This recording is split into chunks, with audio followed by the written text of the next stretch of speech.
On the assembly elections and the exit polls released yesterday have predicted BJP cruising through in Uttar Pradesh. But we do know from our past history that exit polls have a lot of times got it wrong. Anil Padmanabhan, the Deputy Managing Editor at Mint, joins us now to analyze all this.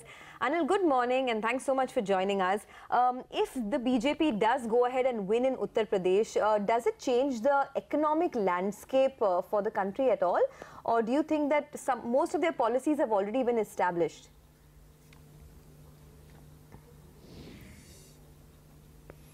See, the economic landscape, you mean the policy landscape? Yes. Yes, it can kind of give it a momentum, but most of it, like you said, is already on course. The big thing is GST, but there can be a backlash from losing political parties, which is presumably why the PM said in the House that we need consensus on GST.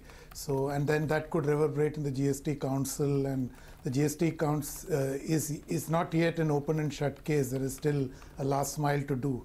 So yes, it will give the BJP and NDA tremendous momentum, but more politically than in terms of economic policy focus. Morning, Anil. You know, there is if it were a landslide win like the way the Chanakya poll is indicating, then it means that if this is despite demonetization, clearly that means that the NDA has its pulse on the sentiment, or at least the people are with them, even in dramatic measures. Therefore, can we expect more dramatic steps? Maybe labor reform, maybe more, revolutionary is a strong word, but maybe some dramatic changes to tax laws. Just should we expect more earth-shattering economic policies?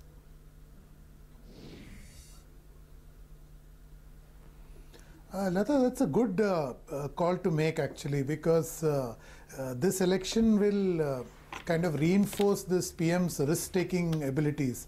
He has been, like we've seen from 2013 onwards, a consummate risk-taker in politics. And the demonetization move was a big economic risk that he took. He actually risked all his social capital. So yes, I would think that he would now be more inclined to tougher measures, because he seems to now have a direct dialogue with the people. And if indeed all the results do pan out as the exit polls seem to suggest, then yes, he has the pulse of the people, like you say. Do you think the SP and the Congress could tie up with the BSP to restrict the BJP from forming a government in Uttar Pradesh?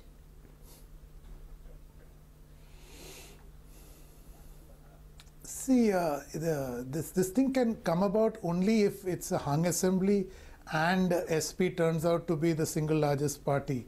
Now, I'm a little flummoxed as to, even before the results have come, just on the basis of exit polls, that Akhilesh Yadav is making these overtures to the BSP. It's actually a giveaway of the funk within your own self-belief. And to me, it's too early and too speculative at this stage to look at it. And in any case, if it happens, it'll be a politically very powerful force if they come together. But on the other side, it'll be like a dysfunctional marriage from day one. Okay, well, we hope it's not as bad as that. Anil, we'll have lots more questions for you tomorrow after we know the final numbers. It's a little difficult to speak with authority on numbers which don't show finality. I'm borrowing phrase from another journalist. Thank you very much for joining us, nevertheless.